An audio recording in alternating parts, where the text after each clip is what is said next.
Mr. Gupta, Dr. Chatterjee, and friends.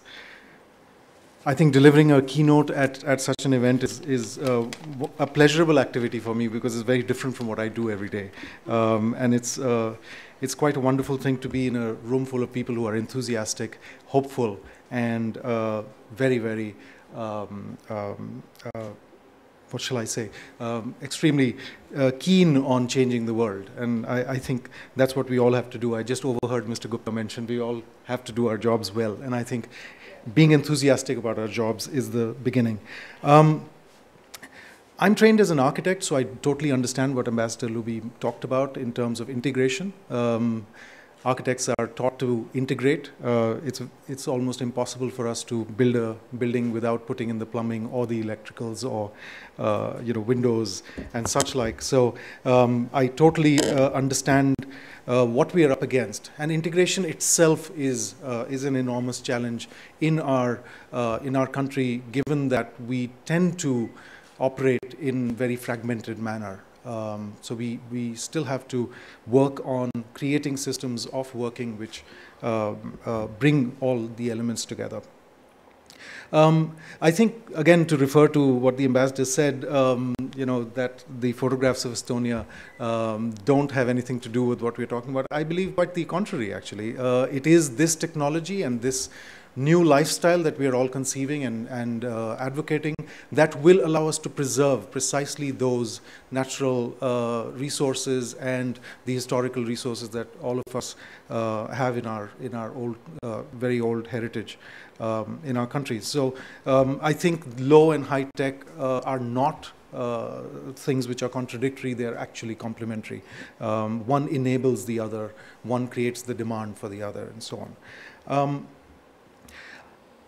I think an exciting moment has arrived in our country where we are looking forward to creating a regime of integrating technology into our lives with the kind of granularity, with the kind of depth that we have never encountered before. And this, to me, is the most exciting as someone who works mainly in the space of urban planning, urban design and policy related to the two. Because we are now faced with the prospect of making our cities places which enable livelihoods, enable people's quality of life, enable human capability, allow people to find a much better life, using technology in ways which was unprecedented. And this is a moment we must grab. And I'm really glad that this group of technologists can actually sit at the same table with planners, with people who look at finance, and people who look at domain expertise, such as medicine and other areas, and can have a conversation. So it's fascinating that technology has already brought us together. It's already helped us. Ideology of planning that was conceived in the 1920s on a ship in the Mediterranean by some overly ambitious architects who thought that they could decide how the world should live and work. We actually have an ideology called the Athens Charter, which got embedded into all planning ideologies. And we are trying very hard to shake ourselves away from that. One of the key barriers is going to be how the city can accommodate all of these technologies. And it is something very innocuous that will allow us to do this, which is the way we use our roads, our streets. Because these are, so to speak, the network already. And as you know, we are faced with this ridiculous situation that we constantly are digging up our roads. We are looking at policies that ensure that you don't dig up roads all the time. Ambassador mentioned putting in four conduits instead of 2, building in redundancy. Also ensuring that the right-of-way cost is inflicted on all the technology providers, maximum once, not time and again, constantly. So the building of service tunnels and such like is obviously going to be a very simple way in which we can ensure that our cities cater to and accommodate technologies. The other very exciting thing has already been mentioned is standardization. I'm eagerly looking forward to a meeting next week where we, at the BIS, where we'll discuss the standardization requirements of cities from the urban planning perspective. The unique identity is going to be a game changer, and I've written extensively about this. I think this will help us to unite systems in ways in which we possibly cannot do it without this technology. The other great possibility is the recognition of frugal innovation as the way forward. And I think this is both a barrier and an opportunity for us. The cost of transferring technology to India, especially urban technologies, is fairly high. And while those costs keep dropping, any innovation itself inflicts a new cost and raises the ante in some sense again.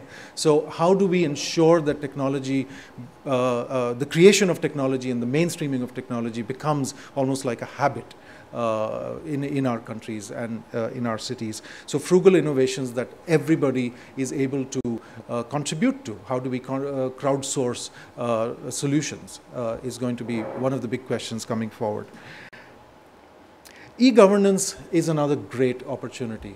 The recognition that human interfaces are in themselves a part of the problem of the ways in which our cities are managed is a great step. And of course, the leadership of our Prime Minister has led to us taking charge of this challenge and contributing to finding solutions so that e-governance becomes a norm and becomes a way of life, so that we cannot any longer be irresponsible about data, irresponsible about service delivery, and we certainly cannot mess around with the facts. When we speak about facts, of course, it's a bit ironical. At least in the urban sector, data is not being used to inform decision making, and that's really quite a shame. We looked at a city like Delhi, which has publicly available, which has made publicly available some 230 plus data sets coming from all the different departments of the Delhi government. And if you ask anyone who has attended a meeting in the government where decisions have been taken, ask them, was it based on data? They'll probably say no. Decisions are not based on the intelligence that we have developed about our own societies and our own ways of living. And that seems to be a contradiction that we cannot sustain anymore. All decisions have to be based on evidence. And urban planners are the most challenged to do this, because planning, as I mentioned, is still based on some whimsical ideology conceived almost 100 years ago on a cruise ship in the Mediterranean. It's completely irrational for us to continue to shape our cities using whimsical methods of thinking. So how can evidence really become the cornerstone of this new edifice of urban India, and the urbanization challenge can be dealt with through this data? This becomes a very big question. The exciting thing about technology, of course, and I'm actually quite pleased to see that there are many organizations, networks, and such like that I've never heard of before, because that's precisely why the NIUA partners on these conferences, because we learn very quickly about these different domains and then are able to transfer that knowledge into the ecosystem of the Ministry of Urban Development. Technology neutrality is really one of the great things about technology. I guess it's agnostic. It does not differentiate on the basis of any kind of pre-existing prejudices and biases. And that, in our country, is an enormous asset. The fact that a society which is using technology and M2M and IoT systems, that fact itself offers us great hope. As you know, our country continues to battle with its internal divisions and rifts and so on.